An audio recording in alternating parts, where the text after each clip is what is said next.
Alice, when are you going to come see us? I plan to come see you during the long weekend in May. Why do you ask? You're not going to come see us until May?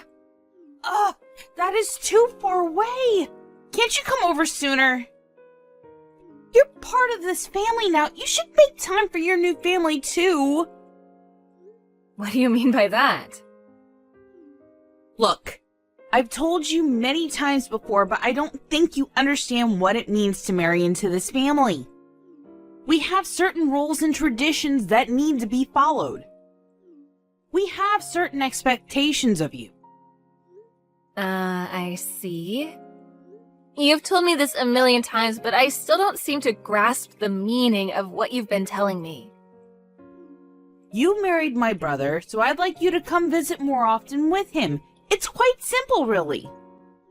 And don't you think you're being rude to my parents as well? They miss having my brother around. I don't think that I'm being rude to anyone. That kind of thinking is what makes you rude. Now that you're married, you should think more about your in-laws and their needs. Don't you want them to like you? The happiness of your husband's family should be one of your top priorities now. Didn't your parents teach you any manners? I feel sorry for you that you grew up to be so clueless.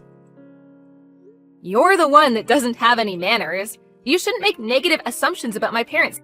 You don't even know them. I'm not being rude, I'm just stating the facts.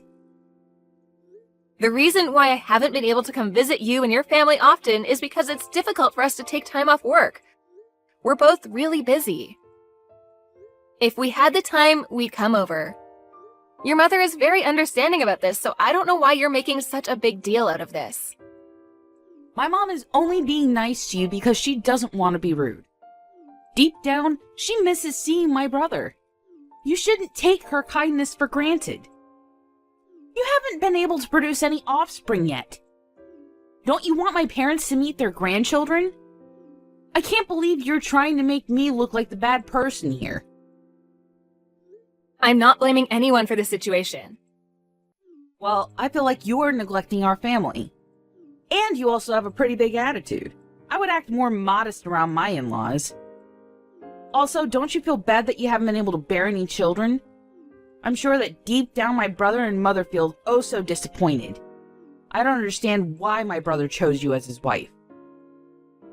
Now you're just being hurtful. Do you have to be so cruel to me? What have I ever done to you?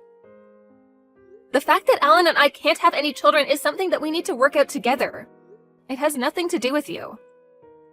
Besides, I'm getting along just fine with your parents. You're the only one giving me a difficult time. You got that right. I'm having a hard time getting through to you. I don't understand what Alan sees in you. You're not the type of person I can be friends with. Wow, you're being honest today. It's because you just don't get it.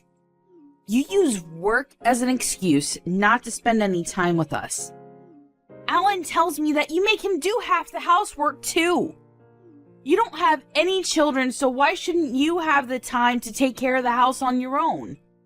You shouldn't be asking for my brother's help.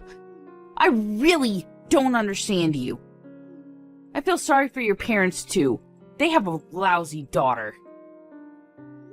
What's it to you? Why do you care so much? I'm sick and tired of you complaining about everything. This is my marriage. Please, stay out of it.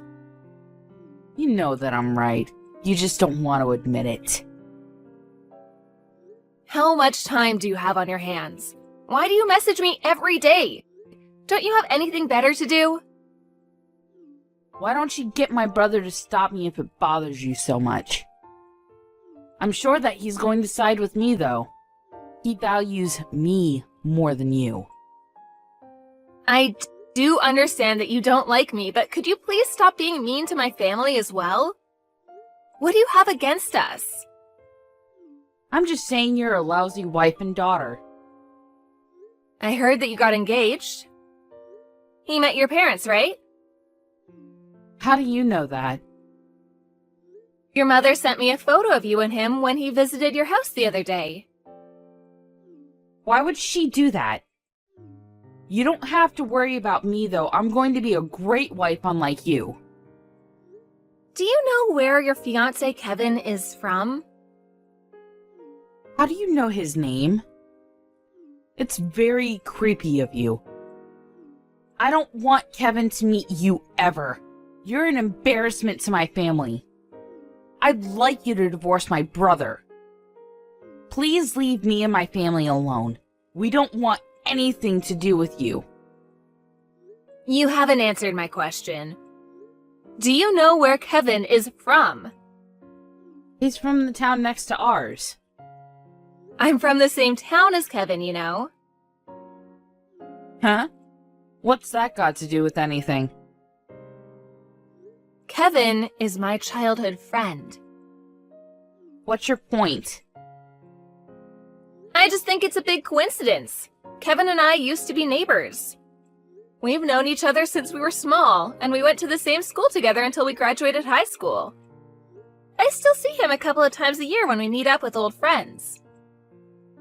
Where are you going with this? When I saw the photo that your mother sent me, I was shocked to find out that he's now engaged to you. So you've known Kevin since he was a child? This isn't your idea of a sick joke, then? This isn't a joke. Your fiancé is one of my best friends. Isn't that so weird? Yes. It's very weird. In fact, it's kind of creepy.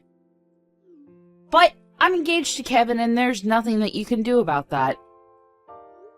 Why would I do anything? Don't you want to try and say mean things about me to Kevin? I don't. I'm sure you'd get a kick out of telling him what a bitch I am to you. Look, I'm actually a decent person. You're the one bullying me. At least you seem to be aware of the fact that you're a bully to me. Shut up. And don't say anything about me to Kevin. I finally got him to propose to me. I won't let you ruin this for me. I see. I know that you've had a hard time finding someone to ask you out. You're lucky that you met Kevin. Stop patronizing me. You're 30 and in love with your brother. You're not exactly a catch. It's a miracle that you got Kevin to propose to you. You're being rude again. I'm sure that I'm nowhere near as rude as you. You know that, don't you? Or are you one of those people that hurt people and don't even realize it? If that's the case, Kevin is not going to be happy in his marriage. Look, I get it now. If I apologize, will you not say anything to Kevin? I think it's a little too late for that. My family and Kevin's family are really close. Kevin would be devastated if he found out what you said about me and my parents. I had no idea you and Kevin were so close. I'm really sorry for my behavior up until now. I promise to be a better sister-in-law to you from now on. Will you forgive me? That doesn't sound like a heartfelt apology to me. I'm not out to destroy your relationship with Kevin. I'm not evil. And you won't say anything to Kevin then? I don't plan to. You're nicer than I expected. Like you said, we're family now. Family is supposed to look out for one another, right? And I'd like Kevin to have a happy marriage. He means so much to me. I think we started off on the wrong foot. You're actually a good person. I'm sorry I didn't realize that sooner. So you're going to move in with Kevin's parents, right? Well, we haven't talked about that yet. Why not? Kevin told me that he expected you to move in with his parents. I like living in this town. I don't want to move. There isn't much to do in Kevin's town, and I prefer living with my own parents. And I wouldn't have so much freedom if I had to live with Kevin's parents. That makes no sense. You're the one that told me that once a woman gets married, she should move in with her in-laws. It's a little different for me, you see? I already live with my own parents, so it doesn't make sense for me to move out. Kevin is going to move in with us. He told me that he's fine with that. Does he know that you mean your parents' place and not his? What do you mean? If you only said live with your parents, he may have misunderstood you and thought that you were talking about his parents and not yours.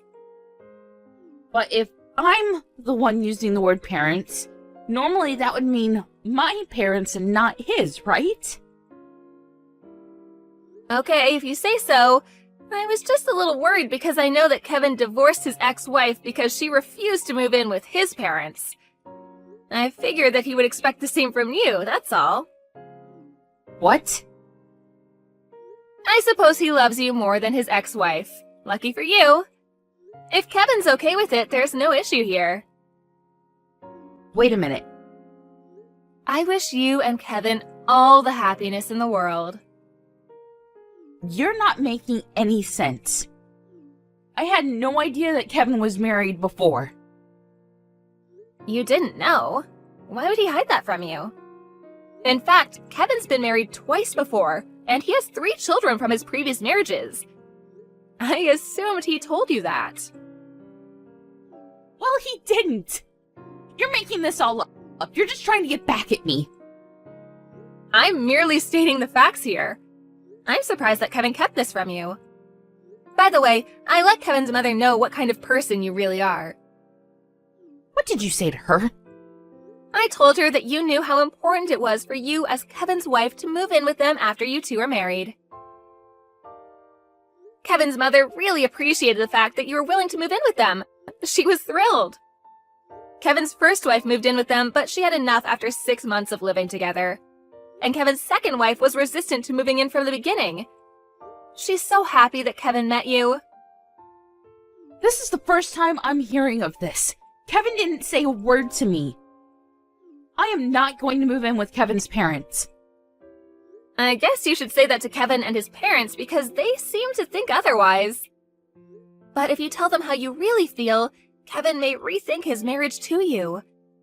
Is that really what you want? I mean, you were so desperate to get married. I can't see you meeting another man anytime soon. I am not going to live with Kevin's parents, but I can persuade him to still marry me. I'm sure that he'll understand where I'm coming from. Are you sure about that? Kevin's really old-fashioned in his way of thinking. And he loves his mother too much. He probably loves her more than he loves you. The two are inseparable, so I think that you'll have a hard time persuading them.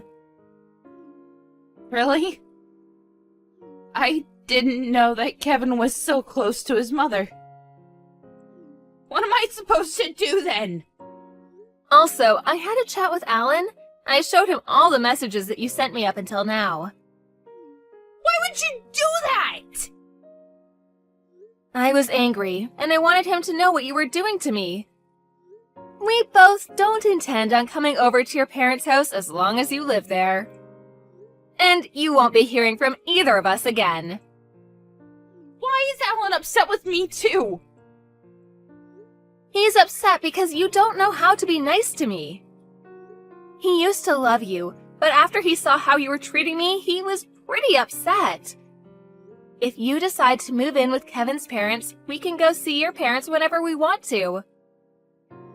Don't you think that moving in with Kevin's parents is the best thing for everyone in this family? Please ask Alan to forgive me. My mother will be upset if she finds out that Alan's angry with me. This is your mess. You need to figure out a way to fix this yourself. Say hi to your new mother-in-law for me.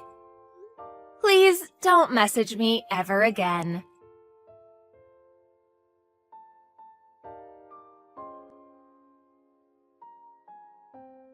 Karen explained to Kevin that she wanted to continue to live with her parents and she asked him to move in with her.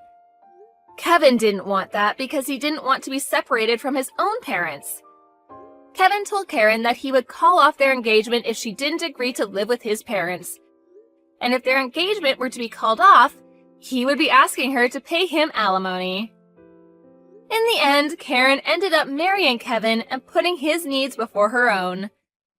But things didn't go so well for Karen. She found it tough and miserable to be living with her in-laws. On top of that, she saw that Kevin had to use a majority of his earnings to pay for child support for the children that he already had with his previous 2 wives.